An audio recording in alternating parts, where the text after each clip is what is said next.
بسم اللہ الرحمن الرحیم۔ غوث اعظم بمنے بے سر ساما مدد قبلہ دی مدد کعبہ ایمان مدد دوارے کرم تست منے عینیرا اے خدا جویو خدا بینو خدا داں مدد اللہ کی سرتا بقدم شان ہے یہ قرآن، اللہ کی سرتا بقدم شان ہے یہ، انسان نہیں انسان وہ انسان ہے یہ قرآن تو ایمان بتاتا ہے، یہ ایمان یہ کہتا ہے میری جان ہے یہ۔ اور مسلک اعلیٰ حضرت زندہ باد کے بینر لگے ہوئے ہیں، تو مسلک اعلیٰ حضرت کیا ہے؟ فاتحہ والوں کا مسلک یہی مسلک اعلیٰ حضرت ہے۔ ہم سب فاتحہ والے ہیں اور ہماری پہچان یہی ہے کہ ہم فاتحہ والے ہیں، اور اس پہچان کی وجہ سے یہ بات بھی ہے کہ فاتحہ کی برکتیں جو ہیں وہ ہمارا ہی نصیب ہے، اور نماز بھی ہماری ہے، کلمہ بھی ہمارا ہے، اور جو ہم سے الگ ہے نہ اس کی نماز ہے نہ اس کا کلمہ ہے۔ یہی وجہ ہے کہ وہ بیچارہ فاتحہ پڑھنے سے روکتا ہے، اور ہمارا نشان یہ ہے کہ ہم فاتحہ پڑھتے ہیں، نماز میں بھی پڑھتے ہیں، نماز کے باہر بھی پڑھتے ہیں، اور اپنے کاموں کا آغاز اور انجام ہم فاتحہ سے ہی کرتے ہیں۔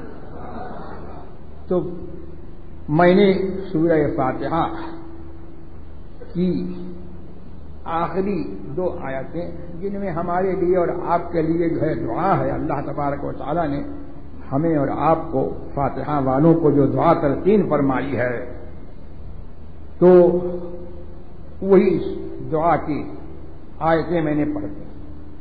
جب وقت نہیں ہے کہ میں آپ کے سامنے بہت ہی تفصیلی تقریر کروں، اور میں تفصیل کرنا جانتا بھی نہیں، اور تفصیلی تقریر تو پتہ نہیں میں نے کبھی کی بھی ہے یا نہیں کی ہے، مجھے تفصیل کا ڈھنگ ہی نہیں آتا، اور سچی بات تو یہ ہے کہ مجھے کچھ نہیں آتا، تقریر کرنا بھی جانتا نہیں۔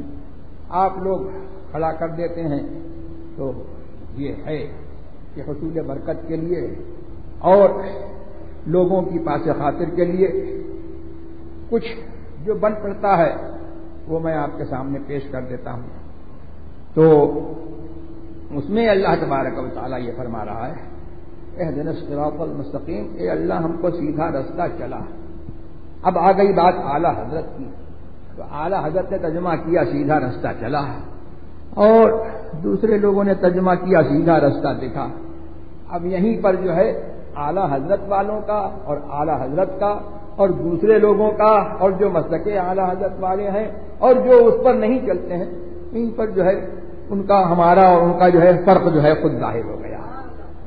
وہ کہہ رہے ہیں چلا، یہ کہہ رہے ہیں دکھا، تو دکھا تو وہی کہے گا جس نے دیکھا نہیں ہے، اور چلا یہ وہی کہے گا کہ جس نے راستہ جو ہے معلوم تو کر لیا ہے، لیکن اب اس کو جو ہے اس پر چلنے کی ضرورت ہے، تو وہ یہ توفیق مانگ رہا ہے کہ اللہ تو نے دکھا تو دیا، تیرا نبی تشریف لایا تو راستہ تو دکھا دیا، لیکن اب چلتے رہنا جو ہے وہ ہمارے بس کی بات نہیں ہے، تو چلا تو ہم چلیں۔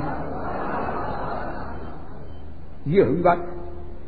اب سورہ فاتحہ سے ہی جو ہے اس بات کا جو ہے فیصلہ ہو گیا کہ ہم فاتحہ والے ہیں، تو اب ہم یہی سوچ رہے تھے کہ دعا کے پیرائے میں اللہ نے ہم سے دعا تو کرائی کہ سیدھا رستہ چلا، تو وہ سیدھا رستہ کیا ہونا چاہیے؟ تو اللہ نے متصل اس کی تفسیر فرما دی، صراط الذین انعمت علیہم، ان کے راستے پر چلا جن پر تو نے اپنا احسان فرمایا، ان کے راستے پر چلا جن پر تو نے اپنا احسان فرمایا۔ تو سیدھے راست فاتحہ والوں کا جو ہے ایک پہچان فاتحہ ہے، اور ان کے عقیدے کی پہچان یہ ہے کہ وسیلہ جو ہے ان کے عقیدے کی سب سے بڑی پہچان ہے، اور یہ وسیلہ جو ہے وہ ایسا ہے کہ یہی وسیلہ جو ہے ہمارے درمیان میں ان کے درمیان میں جو ہے یہ فیصل ہے، یہی شرط ایمان، یہی وسیلہ ہے تو ایمان ہے، اور وسیلہ نہیں ہے تو کچھ بھی نہیں۔ اب میں نے کہا تھا کہ کلمہ ہمارا ہے، نماز ہماری ہے، اب کلمے سے پوچھ لو لا الہ الا اللہ محمد الرسول اللہ، اللہ کے سوا کوئی معبود نہیں، کیا اسی پر جو ہے ایمان ہو جائے گا؟ کیا نہ کہنے پر جو ہے کوئی مسلمان ہو جائے گا؟ نہیں، جب تک محمد الرسول اللہ نہ کہے مسلمان نہیں ہو سکتا۔ تو معلوم یہ ہوا کہ محمد الرسول اللہ کہنا، اس نام کا وسیلہ لینا، رسول کی ذات کو وسیلہ بنانا، یہ ایمان کے لیے شرط ہے، جب تک یہ نہیں ہوگا ایمان ہی نہیں ہوگا۔ تو وہی بات ہو گئی کہ وسیلہ جو ہے ہمارے نزدیک جو ہے وہ شرط ایمان ہے۔ اور سبحان اللہ، وسیلے والوں کا کلمہ بھی وسیلے والوں کا ہے اور نماز بھی وسیلے والوں کی ہے۔ اب یہاں پر اہدنا الصراط المستقیم، اے اللہ ہم کو سیدھا راستہ چلا، پتہ یہ لگا کہ اللہ کی بارگاہ تک پہنچنے کے لیے جو ہے وسیلہ ضروری ہے، جبھی تو کہا کہ ہم کو سیدھا راستہ چلا، جبھی تو یہ فرمایا کہ ہم کو سیدھا راستہ چلا۔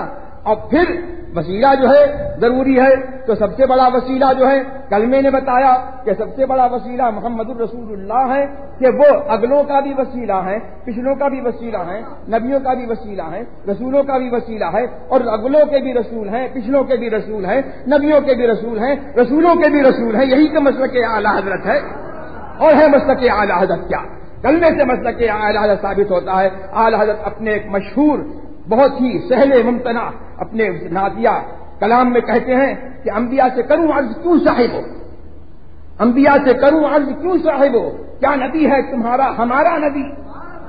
اور کلمے سے جب آپ سیکھ کر کے جو ہے کہہ رہے ہیں کہ جیسے سب کا خدا ایک ہے، ویسے ہی ان کا ان کا تمہارا ہمارا نبی۔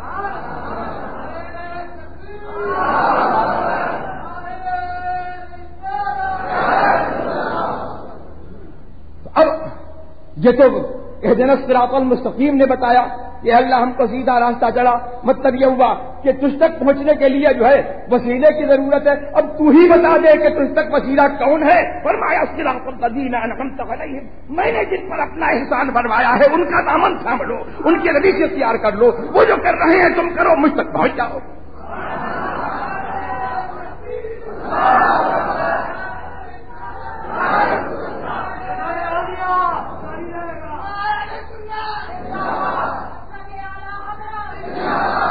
یہی ہے مسلک اعلی حضرت۔ اور مسلک اعلی حضرت کیا ہے؟ سورہ فاتحہ کی تفسیر ہے۔ لہد میں اس پہ رخ شہ کا داغ لے کے، بہت سادہ بول رہا ہوں، میں علمی مضمون نہیں بول رہا ہوں، لہد میں اس پہ رخ شہ کا داغ لے کے چلے، اندھیری رات سنی تھی چراغ لے کے چلے۔ یہ صراط مستقیم کی تفسیر ہو گئی ہے کہ اللہ ہم کو سیدھا راستہ چلا، تو سیدھا راستہ کیا ہے؟ رسول کی محبت، رسول کی محبت کا وسیلہ یہ اللہ تک پہنچانے والا راستہ ہے۔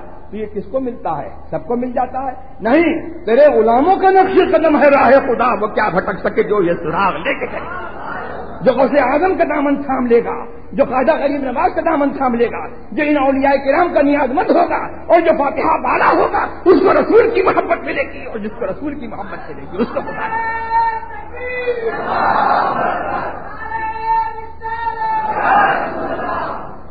اور پھر یہ کہا اس کے بعد یہ غیر المغضوب علیہم، الگ رہو، گھال میل مت کرو۔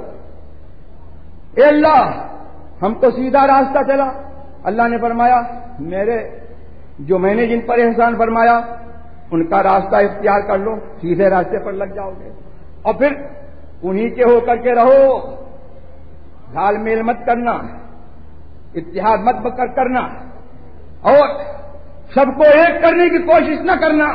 قرآن نے جو ہے دو راستے مقرر کیے ہیں، اس راستے چلو گے خدا ملے گا، اس راستے چلو گے تو غضب ملے گا، پھٹکو۔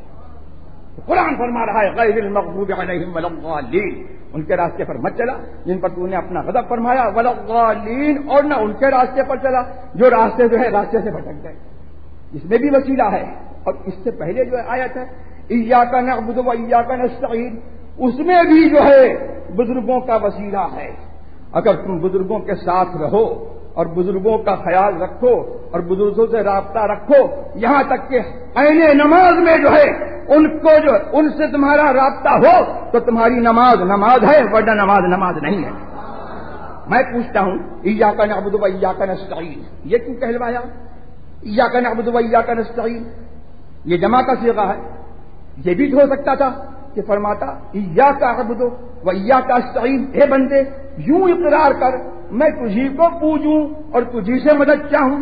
یہ کیوں کہلوایا کہ ہم تجھی کو پوجیں اور تجھی سے مدد چاہیں؟ میں جو ہے وہ ایک فرد متکلم کے لیے میں آتا ہے اور ہم جو ہے وہ جمع متکلم کے لیے آتا ہے. تو اب یہاں پر جو ہے ہم کیوں کہلوایا؟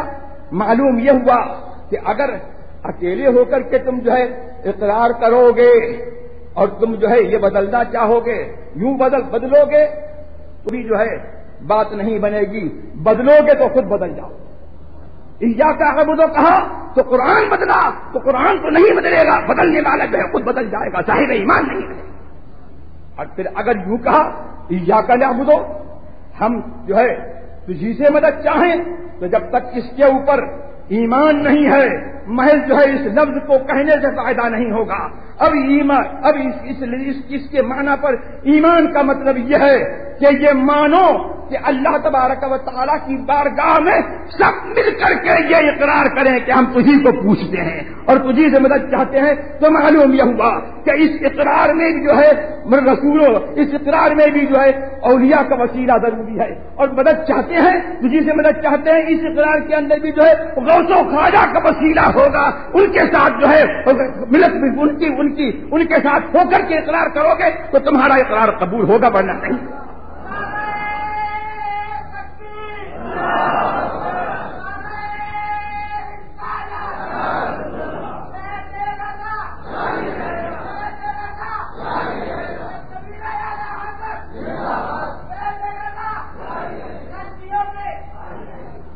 اس سے کیا پتہ لگا کہ نماز ہو یا مومن کی زندگی کا کوئی گوشہ ہو، قرآن ہم کو یہ بتاتا ہے کہ نیکوں کا مت بھولو اور جو ہمارے بارگاہ کے مقرب ہیں ان کو مت بھولو، ان کے ساتھ رہو، ان کو یاد رکھو، یہاں تک کہ حالت نماز میں جو ہے ان کو یاد رکھو.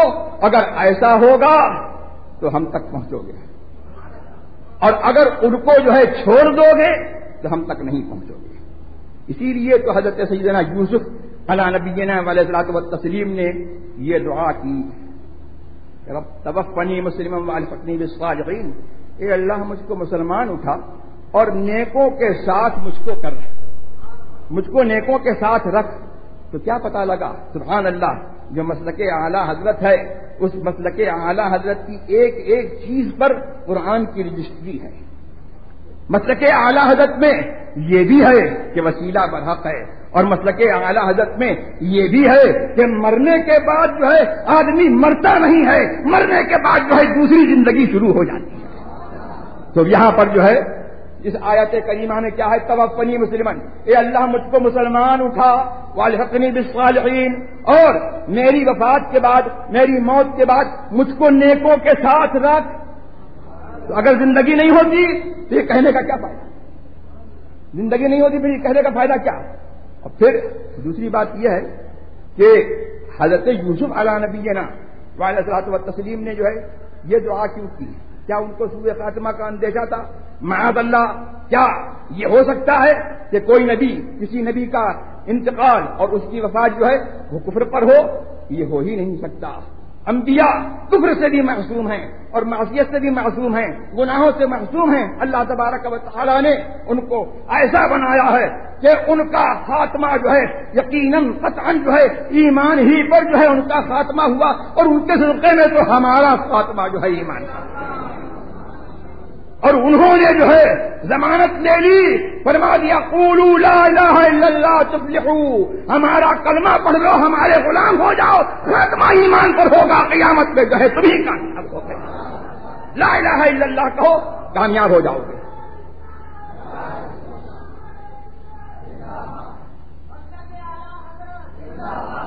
تو کیوں پھر یہ کیوں کی وہ دعا یوسف علیہ السلام نے؟ یہ دعا یوسف علیہ السلام نے جو ہے پریکٹیکلی جو ہے ہمارے لیے اور آپ کے لیے جو ہے امت کو تعلیم کے لیے دعا کی کہ ہم معصوم ہوتے ہوئے یہ دعا کر رہے ہیں. تو اس میں تمہارے لیے لمحہ فکریہ ہے کہ تم اپنے ہر گوشے میں، زندگی کے ہر لمحے میں یہ کوشش کرو کہ نیکوں کے ساتھ رہو اور نیکوں کی روش اختیار کرو، نیکوں کا طرز اختیار کرو، نیکوں کا لباس اختیار کرو اور نیکوں کی گفتار اختیار کرو، نیکوں کی رفتار اختیار کرو، نیکوں کی چال ڈھال اختیار کرو اور نیک بننے کی کوشش کرو۔ اگر خود نیک نہیں ہو تو ان جیسے جو ہے بننے کی کوشش کرو کہ کبھی ہو سکتا ہے کہ ان جیسے ہو جاؤ، اور اگر یہی نہیں، یہ بھی نہیں ہے تو ان سے جو ہے محبت رکھو، خاتمہ انشاءاللہ ایمان پر۔ یہی مسلک اعلی حضرت ہے، ہمارا خاتمہ رضا کا خاتمہ بالخیر ہوگا، تیری رحمت اگر شامل ہے یا اللہ، اور ان کے وسیلے سے ہم کہتے ہیں کہ ہمارا خاتمہ بالخیر ہوگا، تیری رحمت اگر شامل ہے یا اللہ۔ تو اس لیے حضرت سیدنا یوسف علیہ نبی صلی اللہ علیہ وسلم نے جو ہے یہ فرمایا، اور پھر اس سے یہ بھی پتہ لگا کہ صالحین کے ساتھ رہنا جو ہے وہ سعادت ہے، برکت ہے، ان کا ساتھ اس دنیا میں ہو تو بھی جو ہے سعادت ہے، اور اگر ان کا ساتھ جو ہے وہ قبر میں ہو تو بھی جو ہے سعادت ہے، موت کے بعد ان کا ساتھ ہو تو بھی سعادت ہے۔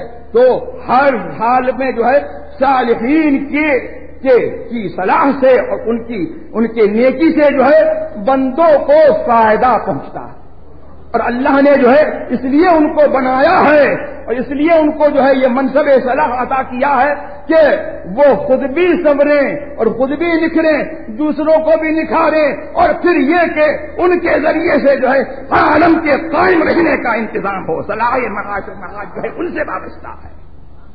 یہ ہے یہی مسلک اعلی حضرت ہے جس پر جو ہے قرآن کی رجسٹری جو ہے ایک ایک چیز پر جو ہے ہو رہی ہے۔ تو مسلک اعلی حضرت کسی نئے دین کا نام نہیں ہے، مسلک اعلی حضرت جو ہے اسی مسلک اہل سنت کا نام ہے، اور جو قرآن سے ثابت ہے، حدیث پاک سے ثابت ہے۔ اللہ تبارک و تعالی مجھے اور آپ کو سب کو مسلک اعلی حضرت پر قائم رکھے اور اسی پر ہمارا اور آپ کا جو ہے خاتمہ فرمائے۔ اور مجھے یہ بڑی خوشی ہوتی ہے کہ یہ مسجد جو ہے ایک بزرگ کی یاد جو ہے ان سے وابستہ ہے، اس مسجد سے وابستہ ہے، حضرت مولانا مفتی وقار الدین صاحب رضوی حامدی علیہ الرحمہ۔ میں ان کی زندگی میں بھی یہاں پر کئی مرتبہ حاضر ہوا اور میں نے یہاں پر جمعے پڑھائے، اور یہاں پر جو ہے ان کی زندگی میں نے خطاب کیا، اور ان کے شاگرد رشید مولانا عبد العزیز حنفی جو سلسلہ رضویہ کے معزون و مجاز بھی ہیں، وہ الحمدللہ نہایت احتیاط کے ساتھ مسلک اعلی حضرت رضی اللہ تبارک و تعالی عنہ پر قائم ہیں اور معمولات اعلی حضرت کو یہاں پر قائم رکھے ہوئے ہیں۔ اس میں سے ایک یہ بھی ہے کہ الحمدللہ دنیا کی چمک دمک کو دیکھ کر کے لوگ جو ہے یہ کوشش کرتے ہیں کہ جیسا اور جگہوں پر ہو رہا ہے ہم بھی وہ کریں، لیکن جو پختہ کار لوگ ہوتے ہیں وہ دنیا کی چمک دمک یا دوسروں کی تقلید کے قائل نہیں ہوتے، ان کی جو ہے پیروی اور ان کی پابندی جو ہے اور ان کی وابستگی جو ہے وہ ہر حال میں شریعت سے ہوتی ہے۔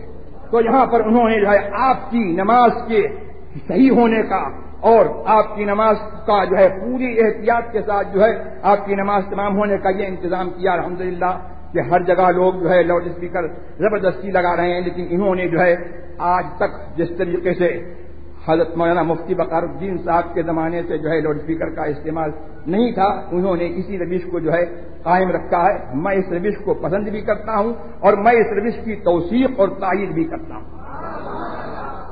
لاؤڈ اسپیکر کا استعمال ہمارے محتاطین کرام نے اور ہمارے علماء اعظام نے اور فقہائے اعظام جو ہم اس دور کے جو ہے منتخب نمائندہ اہل سنت والجماعت کے نمائندہ لوگ تھے اور اکابر میں تھے، ان کا فتویٰ یہ ہے کہ لاؤڈ اسپیکر کا استعمال نماز میں خلاف احتیاط ہے، اور بہت سی صورتوں میں ایسا ہوتا ہے کہ لاؤڈ اسپیکر کے استعمال سے نماز امام کی بھی فاسد ہو جائے گی اور مقتدی کی فاسد ہو جائے گی، بعض صورتوں میں امام کی تو ہو جائے گی مقتدیوں کی نہیں ہوگی، اور بعض صورتوں میں فاسد ہونے کا اندیشہ ہے جس کی تفسیر کی یہاں پر جو ہے گنجائش نہیں ہے۔ تو الحمدللہ اللہ تبارک و تعالی آپ کو اور ہمیں سب کو عقیدے میں اور اپنے معمولات میں اسی طور پر پختہ رکھے، اور مولانا عبد العزیز حنفی سے جو ہے آپ لوگوں کا رابطہ رہے تاکہ آپ کے ایمان و عقیدے کی اور آپ کے جو ہے حفاظت ہو، اور